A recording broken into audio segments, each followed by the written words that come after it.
Yes. Okay. Okay. So let's see. It won't let me minimize, and I got to get over to let me get over to a different view. Sorry about that, so that I can get to my bios. Sorry about that. All right. So when I'm recording, apparently it puts me in a different thing, and I can't get to my bios. So hang on a second. Well, while I'm doing that, I'm going to pull it up on my Google Docs. While I'm doing that, let me remind everybody that you need to put yourself on mute. And so also, I want to give everybody a little housekeeping. Sean Gibson, our incoming district governor-elect as of July 1, he's going to have his spring assembly, the very training that we're doing right now. He is going to have that training at our district conference in April 2023. So please make your club aware that the officers will need to attend the district conference next year. And the dates for that are April 21st through the 23rd, 2023. It's going to be at the Marriott in Columbia, South Carolina. And all of that information is already in the district calendar, so you can go in there and get that as well. So I want to introduce our trainer today. I started to say this morning, but it's afternoon. Chip Cross. Let me tell you a little bit about Chip. He's a kind of pretty unique individual guy.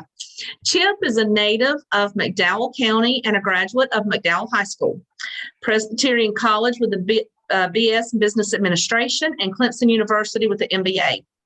After working several summers on a maintenance crew in the textile industry, he worked for 3 textile companies with various job assignments, including supervisor, department manager, plant manager, director of training, and human resources manager.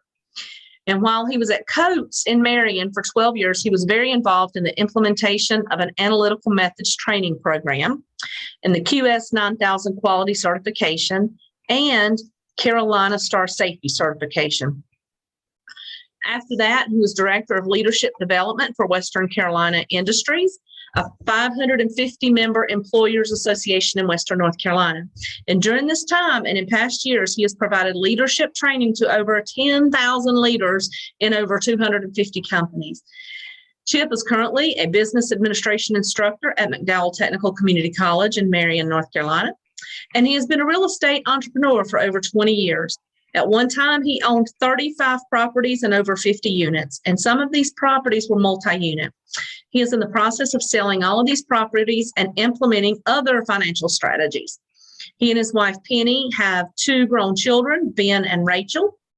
Penny is currently Vice President of Learning at McDowell Technical Community College, and Chip and Penny enjoy hiking with their dog, camping, reading, and traveling, as well as church and family activities. And Chip has enjoyed community involvement for many years, as he has been on the board of directors for 17 community organizations. He joined the Marion Rotary Club in August of 2018 and has thoroughly enjoyed the fellowship, weekly programs, and community service. His passion is membership, as he most enjoys sharing the gift of Rotary with others. And even though he didn't put this in there, but even though he's only been a Rotarian for 4 years, he has sponsored 10 new members to his club. So let that be a challenge to all of us. Chip. Well, thank you, Tammy. And I tell you, I wish I'd joined Rotary sooner. It's been so great. We have a great club in Marion, and we have about 80 members. And this was a big weekend in Marion. We had our high school graduations and McDowell Tech graduation, and we actually have, I don't know if y'all have heard of it, we have our Bigfoot Festival today. So we had about 20 Rotarians out yesterday afternoon and this morning helping the vendors set up. You know, we had a great amount of community service. But want to thank everybody for taking the time to attend this session on membership.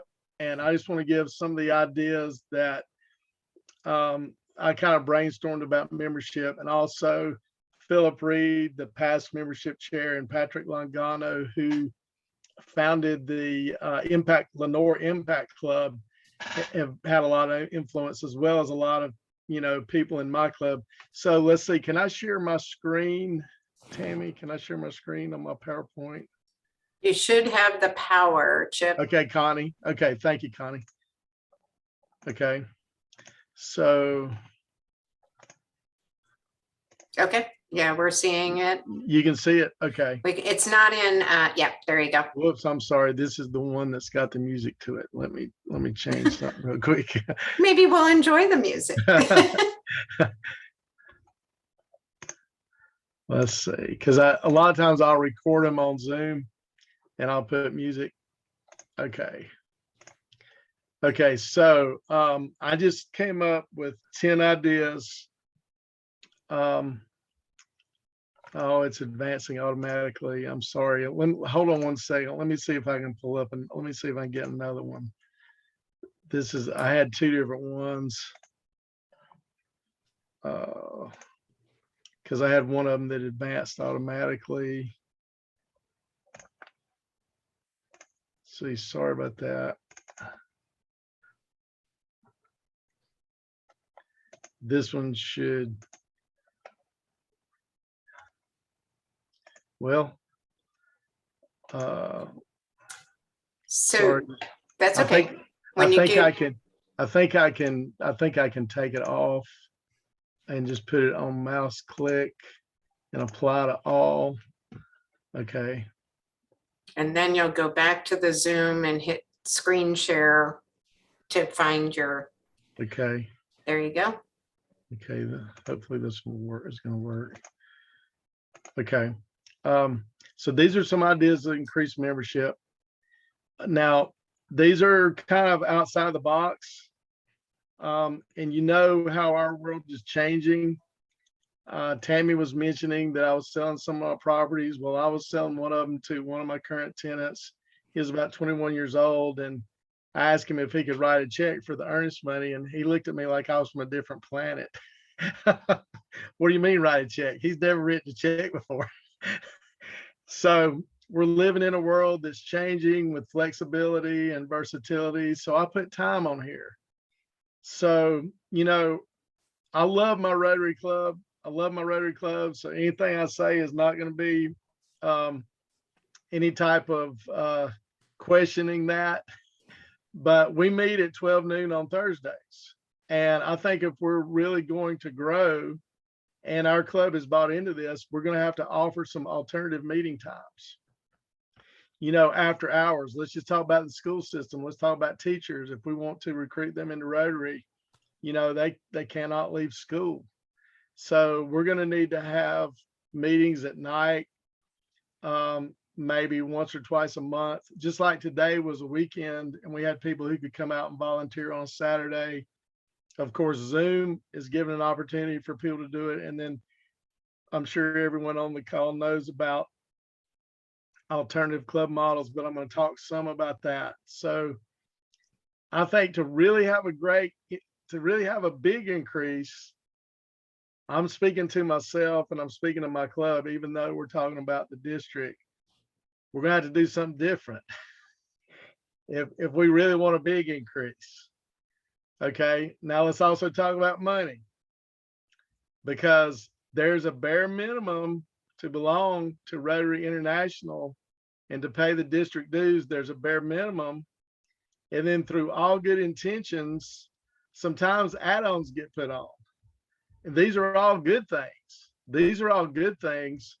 But what can we do? If I'm looking at a growth range, I'm looking at, I guess, a target age group of under 40, because we have 80 members and we only have 5 under 40.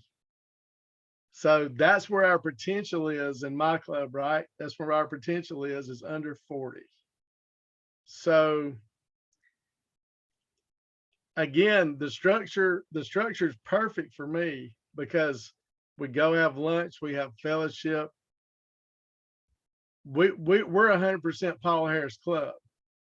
So we're 100%, we give $25 a quarter.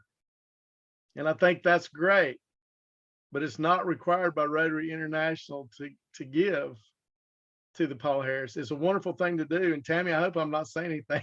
I hope I'm not saying anything that's contradicting anything that we're trying to do. I'm just saying that I feel like for the under 40 group, if we can get them in there, first, and then we can get them believing in Rotary and maybe giving to the foundation.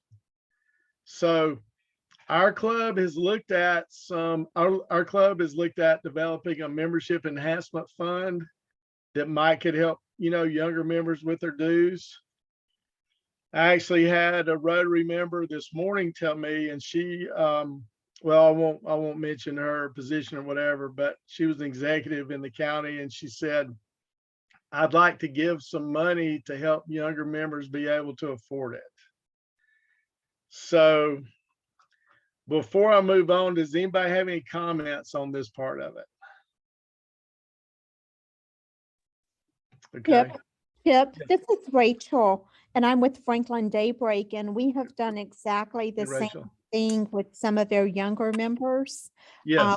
We have a couple senior members who have stepped up and said, I'll commit to covering their dues for 2 years. Oh, wonderful. Until they get indoctrinated into Rotary, they get into a better position.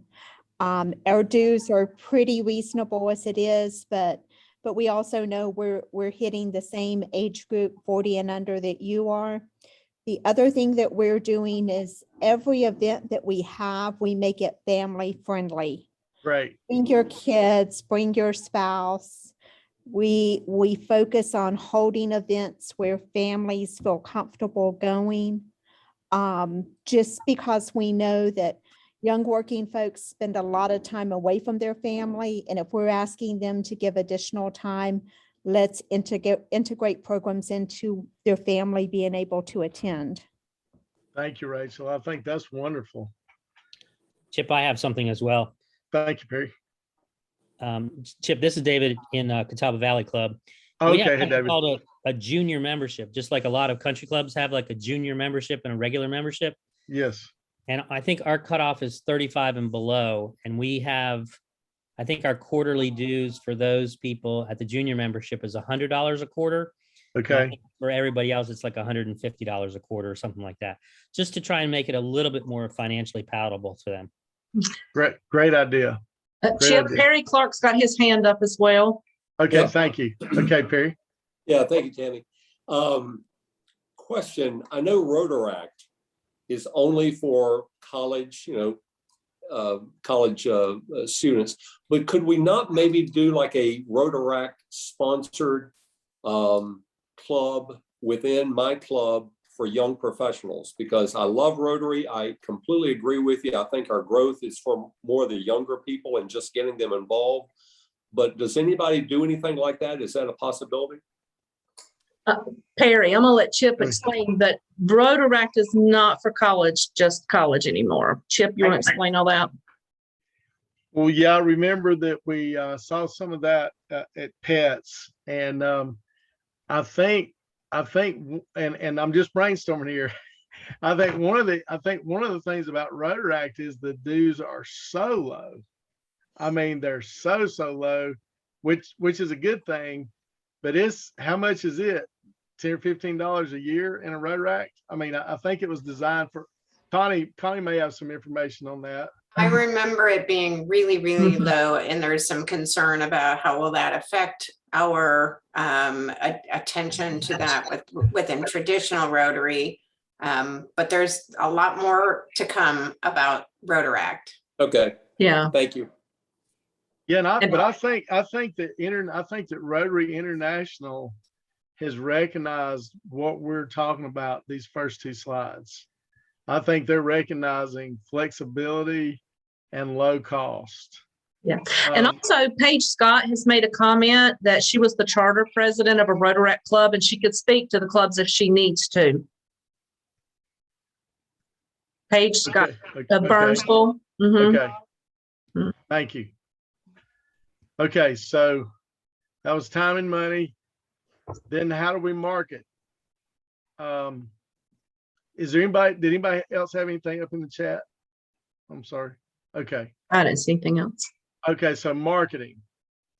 Philip Reed shared this a few weeks ago that one of the Rotary clubs has their regular meeting and then they meet with a business professional group. I don't remember if Chamber of Commerce, but they met with another group so they could interact with them, mingle with them.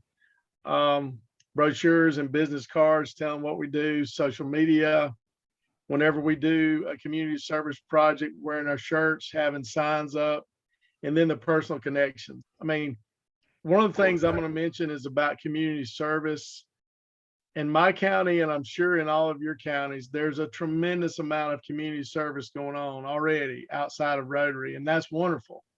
I was just talking to a friend of mine, and we have it's called a Gateway Foundation that helps put money back into the community. And there's 15 churches with 10 crews per church that are help doing home repairs and build ramps and all this stuff. So that's 150 people. And so they're already doing community service. And I look at the benefit of Rotary in community service, being able to connect you to a bigger group. And so, but one of the questions I get asked sometimes is, if they're already doing community service, why would they actually pay to belong to Rotary? And my answer is because it connects you to a bigger group, So anyway, it's just something that we can, to me, a natural fit, a person who's a natural fit for Rotary is somebody who's already doing community service, because it's service above self. Chip, we do have a comment in here, and it's from past District Governor Isaac, who was also our representative for our district on the Council of Legislation. And he said, watch for the district newsletter. The update on Rotaract as decided by the 2022 Council of Legislation, and it will come in the next newsletter. So you will have more information on that as well coming up. Thank you. Thank you. So we got marketing, and then, it's very important, I feel like, to follow up. Now, we've been trying to do some follow-up this year, but I don't feel like we did as good as we wanted to, because let me mention this. Okay. I want y'all to think about Amazon for a moment. Okay. If you order something on Amazon, they've got your name, and they'll send you emails, and they say, okay, somebody who bought this also bought this. Y'all have got that before, right? When you bought books and stuff. Okay. Everybody who walks through the door in our Rotary meeting is a potential member, right? Is a prospect. So for us, and I know you do too, we're having weekly meetings. So we're having 50 weeks a year. We're having new people come in who are given a program. So those people, following up with them, and so I put here, capture everyone who interacts with us, whether it is a guest, whether it is somebody who does a program. So one of the things that we have tried to do is that people who came as a guest, we've been sending them cards or texts or whatever and say, thank you for coming. We're glad to have you. You're welcome anytime. So we're trying to do that follow-up. And I particularly think it's important for more than just one to contact them, because the person who invited them, they've invited them, they wanted to join. But when other people in Rotary follow up and contact them, that seems to mean a lot. I just thought about this when I was working on the PowerPoint here. I put engage organizations you're supporting. One of the biggest organizations that we're supporting in our county is the schools, because we give scholarships. We have a children's Christmas party every year. We have, we'll have, I think, it's just a few under 60 children that we'll have them from all the elementary schools in the county, which is 8. So we're really supporting them. And so I think that they're a great potential for us. I mean, we've had about 4 or 5 wonderful programs from high school students in our Rotary Club this year. So I personally think that the school system is an area that we should be able to draw from, because we're supporting them. And then how about when people are doing community achievement? I mean, this is maybe not necessarily somebody who's a guest, but how about, somebody who achieved something in the community? How about if the Rotary Club congratulates them? They hear from the Rotary Club. I mean, a great thing we had today when we're helping up the vendors unload, we had 100 vendors that we helped unload. And at different times they would say, yeah, we're with the Marion Rotary Club, we're glad to help you out. So it's just building those community connections. But I use the word follow-up system because if we were a business, we would pay a lot of money to get them in the door, right? If we were market, so once they get in the door, I think, whatever we can do to follow up with them. Okay, I'm going to say communicating the value of belonging to Rotary. What's some of the value that we all get? Well, it's networking. It's hard to even put a price tag on that. There's a organization, I'm sure a lot of you have heard of it. It's called Business Networking International. It's a very huge premium on networking. Well, some people think Rotary is expensive, but Rotary is very inexpensive compared to that. I mean, we're not necessarily doing it for the networking, but it's a byproduct. I mean, when I joined Rotary in 2018, that November, we had a spaghetti dinner fundraiser during the election, and I was in a room with 10 people. It was our city manager, our county manager, our hospital CEO, our school superintendent, business owners. Now, that's not why I joined Rotary. But where else could I have a chance to be in the room with 10 people like that, right? How about learning about the community? I've lived in Marion my whole life. We're constantly having things come through that I never heard about. We have the opportunity to give back. How about you will agree with me on this. When they come into Rotary and they're an active member in the community, it promotes their organization. It provides recognition and visibility. So I guess what I'm telling myself here and telling all of you is that we've got to communicate the value of what it's going to do for them, right? When we're talking to a prospect. Okay, membership engagement. We all know about this, having an effective onboarding process, which our club really feels like that we need to get them more involved early, right when they join, maybe having a mentor for new members. I think this was important. Members serving in their strength area. What are they good at?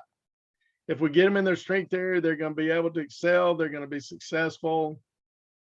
We're going to give them an opportunity to shine. So even giving them more responsibilities to get them involved and get them engaged. Okay, I'm going to throw this one out there. I'm sorry I cannot see everybody because I'm doing the share screen. I wish I could, but I'd like to get some feedback on this. Recognition. Okay, this doesn't cost us anything, right? Just a little bit of time. How about recognizing our Rotary members for what they do? I mean, one of my favorite programs in Rotary has been whenever they do bios. When I first joined, we've got out of 80 members, we've got about 20 that were in the military and, traveled all over the world, talked about what they did. We've got business owners. Okay, how about members in our community? How about recognizing them? When we had Zoom, we had a local doctor was retiring after 40 years. We honored him. We brought him and his wife on Zoom, and we took just a little while to honor them.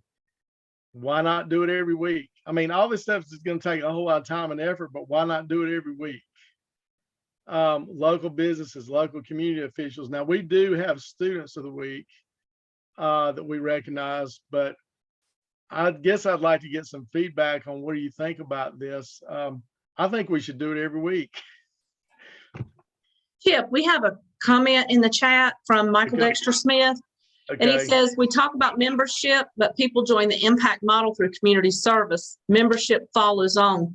12 months ago, we switched out of our Tuesday lunch meeting and began doing community service.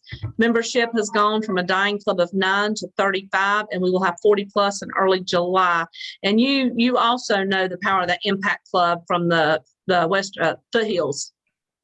The Yes, Foothills yes. impact. Yeah. So Yeah. can you explain that impact model, or have you already got it in your plan to do that? Well, I've got the alternative club models, but I really kind of wanted to put one of my slides and I didn't. So I'm glad you brought that up, is that really community service should drive it.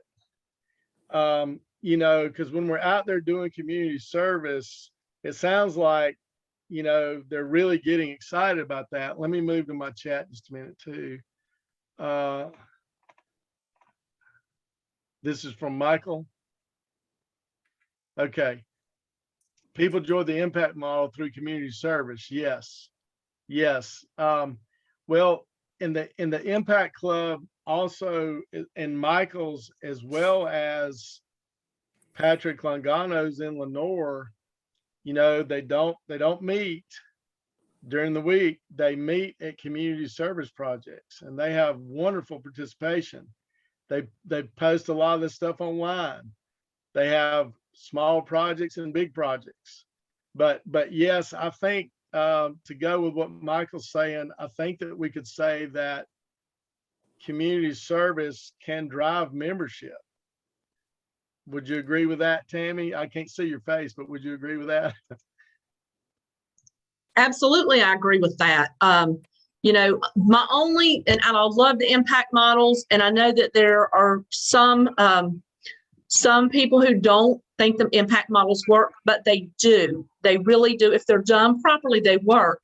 My only thing about it is that because the impact model does not, they don't have any overhead because they're not meeting, they're not having meals, they don't have to have and they typically don't do fundraising, is the contributions to the polio, the CART, and the foundation. While these are not required, they certainly are they're very important in our district, and Right. they're part of our goals. And so, you know, at that point, you know, we have to look at ways to raise the money for that, unless it's coming out of your pocket. So, but other than that one thing, that's the only thing I can see on an impact model that's not effective. And it can be effective if it, you know, it just has to be made into the plan of the impact model. Yeah, and I think the thought process there is they want to get young people in to get them excited, and then they're also exposing people to Rotary who otherwise wouldn't be exposed. Right. And so we grow that ability for them to, you know, give to all those things. Once they see the value as a member, they will give to those things. But like you said, Chip, if you hit them up front, well, you got to pay this throughout the year, then they're going to be like, whoa, I didn't sign up to be a purse or a pocketbook for anybody. Right, Yeah. right. That's the balancing act. Yeah, I fully agree that community service is a wonderful way. I mean, we just came from one where we were doing this, and we actually got to talk more, because when you just go to a regular meeting, you're only talking to the people, if you're eating lunch, that you're sitting with. We got to interact with a bunch of different people. So yeah, community service should drive it. So I'm saying here, thinking outside the box. I know that Erin Kirby is also in our club, and she's she's already done hers today, right? She did a phenomenal job with the DEI training. Phenomenal. Great. And Chip, I'm going to pop in and just say that Rachel shared that when she does her weekly newsletter, if one of their members is recognized in some way in the community, she follows up with a story in the weekly bulletin, rather than it being part of the weekly meeting, but it is some way to make those members get that little pat on the back, and everyone loves that when they're like, oh, that was so nice that they did that. And let me say this too, that if you like Rachel, when you follow up in the weekly newsletter, put it in an easy story. And if you don't know how to do that, go back and watch the public image section of this on the YouTube. Once we get done, all these will be up on the YouTube, and Connie will talk about that. But once, and just instead of just your weekly newsletter, put it in the easy stories and send it up to the district. And then that makes it into our district newsletter as well. Very good. You know, every opportunity that we can do something like that. People love that. And I just kind of thought that, you know, it might be a way to expose people in the community to Rotary.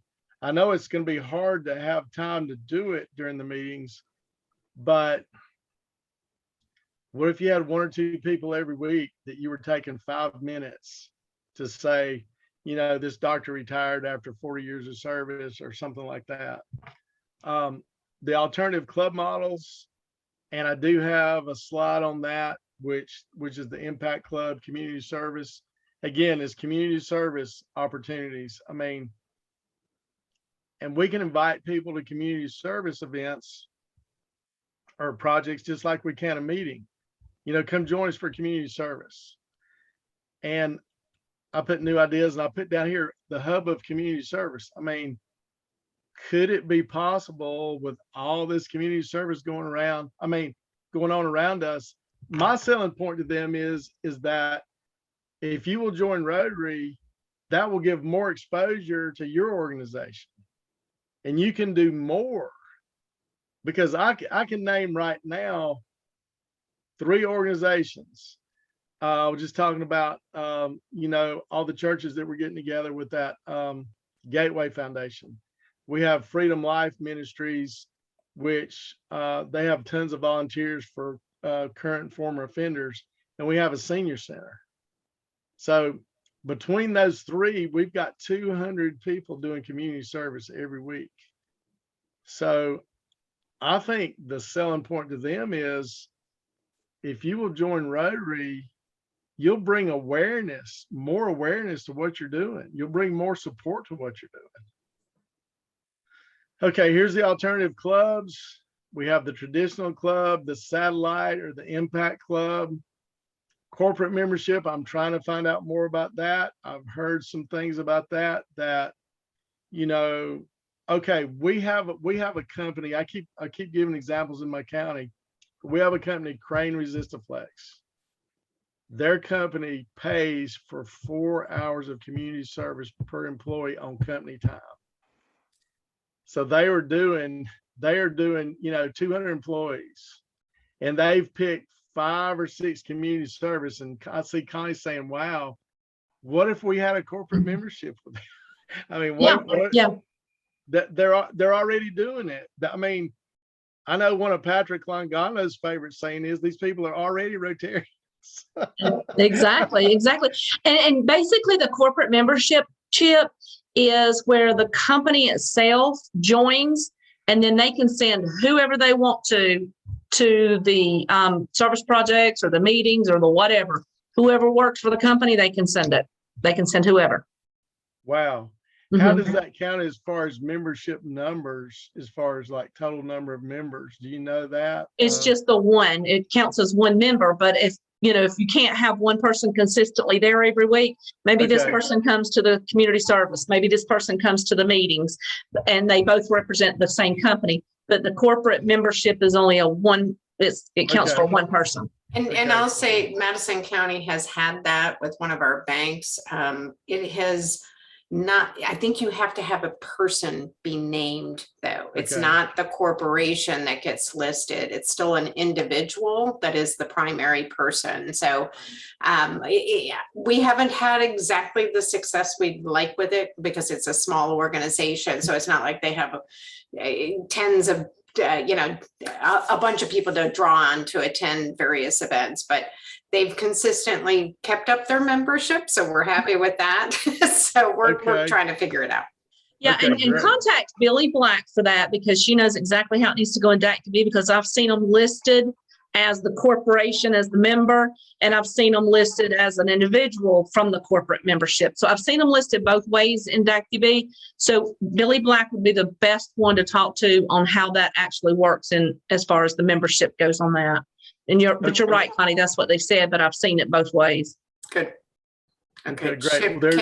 Can you see the chat there from Michael Dexter Smith about younger members? Those younger members are going to be our older members in 10 years. I love that. So we have to think about it. We simply swung our club into community service. We do 11 projects in May, and the community sees it. So it's just we're a traditional club that simply put the horse in front of the cart with regards to membership. Yeah, let's read this. So it's all about community service, what it looks like. Yeah, it's all about community service. And sounds like a wonderful way to, I'm going to use the word build momentum. Build momentum is by doing community service. And maybe, you know, I think that's a great idea, is to, it sounds like, and I'll ask Michael to speak here just as soon as we get finished, but it sounds like, you know, it's made up of Rotarians and also other members of the community. And so they're getting a chance to interact during those times. But, you know, Rotary International, I'll just finish these last couple, has come up with all kind of different possible ways to have a club: interest-based club, passport club. I know, Tammy, your husband's in the passport club, right? So he travels, he can, do you want to tell us a little bit about that one, maybe? Yeah, they have a passport, and so they belong to the passport club, but they don't necessarily have to attend the passport club. They can attend any club meeting, and then they just kind of like sign it off, and like a little passport. He does attend his meetings up, and his is out of Hendersonville, which is about 2 hours away, and he will go up there every couple of months to a meeting up there. And they just join any club with any project, any community service project, any kind of meeting, anywhere. And they're, but everything funnels through their passport club. Well, so their dues and everything go through the passport club. But they're Well, basically just a Roman Rotarian.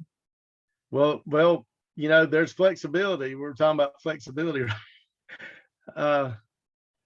So there's tons of resources on Rotary International, and I'd like to add Michael to this resource too. I've got Patrick's and Philip's name on here, but I'm going to say benchmark other clubs, see what they're doing. Audley Knight, which Tammy, you had him, he came to Pets. He's a great resource. I put Philip, Patrick, and myself down with our phone numbers. We also have zone leadership. We've got, Tammy's going to have the assistant governors involved, because, you know, leadership, I mean, membership is just so important. I mean, right? It's crucial to everything we do. So, and then I put our pictures on here, as far as, you know, being a resource. So, you know, we'll have this out to everybody, because Philip's been the membership chair the past couple of years. He's willing to stay. And I know that Michael's been on a lot of his Zoom calls. Of course, Patrick, I believe, is presenting at Rotary International about his impact club model. Yep. I mean, I think it's one of the unique things in all of Rotary International. I think he was also presenting it at District Conference 7610, District 7610 conference this weekend, I think too. But also, let me say this too, Chip. Our goal for this next Rotary year is that every club will grow 10%. 10%. Attrition is real. It is real. Sometimes they walk in the front door and out the back door. It is real. So I implore your clubs to have Philip or Chip or Patrick to come and do a program. They came and done a program at our club, and our club was a little jacked up after that, and all happy and everything, with new ideas. So please let them come to your clubs and do presentations and show your club, look at your community and see what model is going to work best for your club and how you can best grow it. Thank you, Tammy. And how many members, I should know this question. So how many members do we have in our district? We have 47 clubs, I believe. I think it's just a little under 2,200, isn't it, Connie? Yeah. 2,200. So that means that we need 220, I mean, on average, 220 new members for the district. Over and above what walk out the back door. Right. So 10% growth. Yep. So you almost have to have a 20% new members to have a 10% growth, because you have close to a 10% attrition. And here's the thing. If we don't focus on membership, we can focus on foundation, we can focus on all this other stuff. But if you don't have the members here to make the contributions or to do the fundraising, then all this other stuff's not going to matter. Membership has to be the priority. It does. Thank you. And Michael, if you don't mind, I know you put some great things in the chat. If you wouldn't mind, maybe, just sharing in that, elaborating a little bit more, because I know I've heard them talk a lot about you and what you've been doing up there. Yeah, well, thank you. This is the Rotary Club of Brevard. We were a club of, we've been around for 75 years as a club, and we'd gone from sort of 80, 90 members, and we were right down to 9 of us. And I kind of looked around and said, look, we can't continue this at this level. We either close or do something else. And we started really a little bit ahead of where Patrick was, but we started talking about impact, getting out into the community. We lowered our fees dramatically. So I charged somebody $280 to come join us for the year. It doesn't include any donations to any particular funds or anything else. We took away all the things. We were charging people. We were fining people for being in the newspaper. We were singing songs. I'm sorry, it's lovely to sing songs, but not with younger people. We were an aging group. We were mainly old white guys. And I just looked into this. Is just not this is not sustainable. We're not going to sustain ourselves at this rate. So I very much swung our head around. We went out and we started doing community work, and I just started talking about it. And I send out an email. I think I just sent one out a few minutes ago. 270 impact people in the community. That's not all our members, but go out to 270 people every week. They get an email from Mike Dexter Smith telling them exactly what we've done all week and what we're going to be doing over the next few weeks. And people, people are I would say lining up. We run a prospective member list, and it's got 51 people on that list, to give you an idea. 51 people. I mean, we'll be way over 40 by when Tammy takes over. Now, it's got some risk to it. These are younger people that, will they stay with us? You have to keep them excited. You have to keep giving them different things. We do schools. We do sort of elder care. We do a lot with our elves program. We pick up trash. We run cornhole events with TVS, the Transylvania Vocational Services. We're going to try and run one today, except for the weather. We run the races in town to raise money for ourselves. But this month, and May is always a heavy month, but we'll do 11 projects, and I just let everybody know. And those members, some turn out for different ones. One told me today they didn't want to go and help out at the elementary school to do the sports day that we're going to support down there at the thing. That's fine, because they're going to do another project over here. We're painting one building. We're doing something else. I have these what they call pop-up projects, which the members really like. These little pop-up projects, what I call them. So this is where somebody asked me to do something, and we just turn out 3 or 4 members. We've done that with a number of organizations around town. But then we do the bigger projects. We've done the book bus. We purchased a school bus and converted it into a magic book bus where we just hand out books to kids.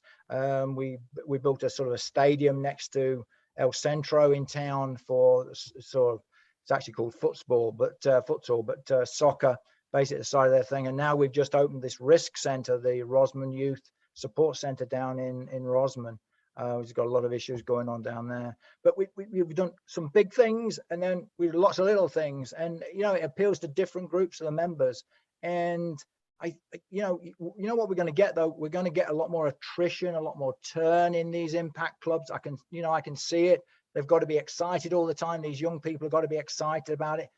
But I'll probably be a club of 50 to 55 mid-year.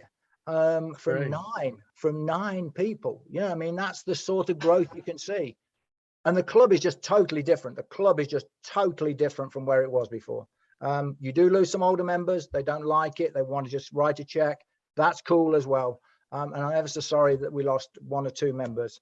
But when you're gaining 28 to 30, actually, I think I'll gain somewhere close to 31 over the course of the year. When you're adding 31 members, I think that's a bigger, better club that's going to do a lot more in the community.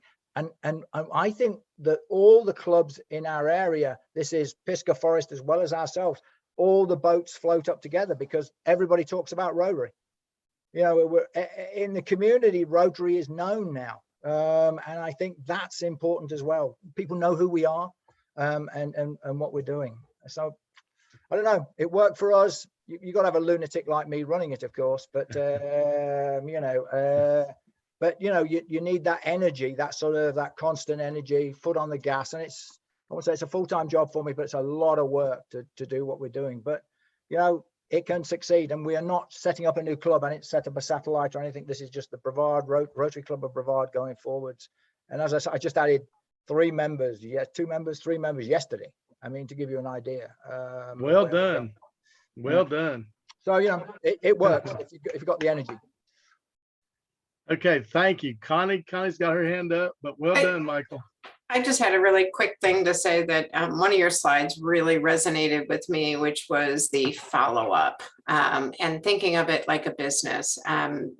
We have a whole lot of people that we come in touch with, and they just like sand through our fingers, and we're just not even always paying attention. I think the key to that is making sure that somebody is assigned, or somebody's. The other thing I really like is that it's not just one person's job, but how do we make sure that we're rotating who is following up with that person, and that it is a cycle. I think those 2 things are Great super idea. important. So thank you for sharing that in your slides, Chip. Thank you. Great idea. Chip, also, I know you have been working with RI about making this membership strategic plan. You guys have been working on something like that, right? Yeah, well, the zone, they've been having zone calls and things Right. that, and having a leadership team. Yep, a membership team. Yep. Okay, and I know they went through the little form. What is it? The worksheet on how to gather membership and stuff. I know we have a lot of salespeople in our district. And I know myself, I use a CRM, or a customer retention model, something like HubSpot, where you could put those members in there, and then you can say, okay, I contacted them here. And maybe it's something that you have a couple of people in the club that have the login for that, and say, okay, like every day when I go into work, I pull up our CRM is Lead Manager. And I look and see who all the people I need to follow up with that day. And then after I call somebody, I might not contact them again for 3 months, and I'll put it out there. And I'm thinking that maybe we should do something similar for Rotary as far as membership for each club. Each club could get their own free HubSpot account if they wanted to, and just find their own way of following up. But I'm a big proponent of using a CRM, because it'll pop up. When you log in that day, it's going to pop up what you told it you needed to follow up on that person in a certain amount of time, and what you needed to tell them, or what you needed to talk about, that type of thing. That's a great idea, because it's just like you and Connie said, when we start building this, we'll be shocked at how many people that we come in contact with. Yep. Yeah. Now I'm like the other clubs. I've been putting potential members into DACTB, and I think our club kind of sometimes gets like, oh, we got too many people in here, we need to clean them out. No, you don't clean them out. You never clean them out. The only time you clean out a potential is when they die. Or they say, never contact me again. Right. If you get into my CRM, that's the only time you come out. Yeah. And so I think, that would be, an option we could look at. But I know that you have those worksheets that you have been working with the zone on how to teach clubs to where to look at, and how to look at membership, and how to draw membership, and that type of thing. I do want to say we have 11 minutes left. Can I add something? Yes. Please apply for some district grants to do some service projects to help recruit new members. They're due next week, but we only have about half the applications we normally have. So if you write a grant, there's a good chance you'll get it this year, because for some reason clubs aren't submitting grants. I just counted them. We're about 50% less grant applications. And so if you want to come up with a good project, you get $2,000 from the district to match any project or idea you've got. So and John, explain to them the one time the $15,000 grant, because a lot of clubs do big projects, and this is the one per district, right? Right. There is one. The district will match a huge grant over $30,000 or over, the district will match with $15,000. So, I mean, you can do a $50,000 grant.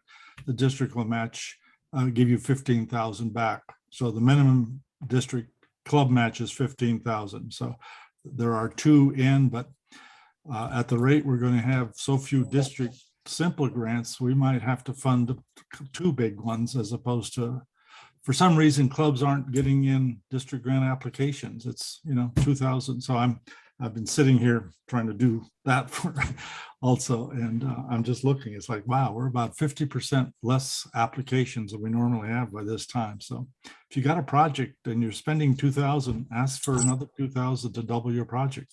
It's that simple. Thank you.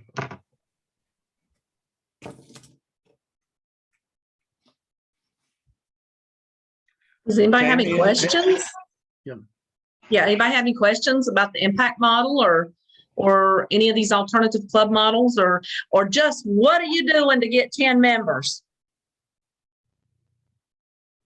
Because you've brought in 10 members since you've been a member of Rotary, right?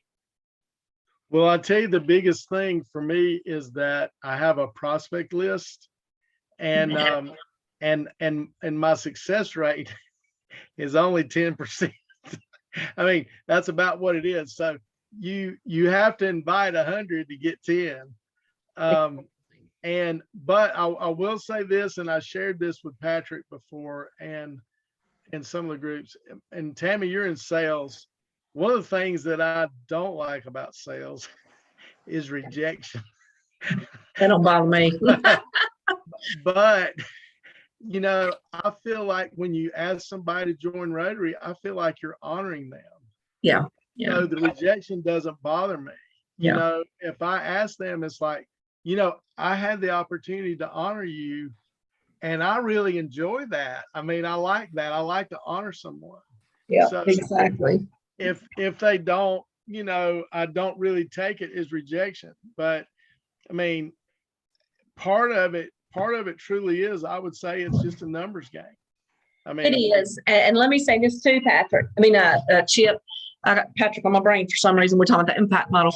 Let me say this too, is having been in sales, you got to touch somebody 12 times before they typically say yes. So if you only invite somebody 1 or 2 times, you're doing them an injustice. Like I said, if you go in my CRM, you're not coming out till you die.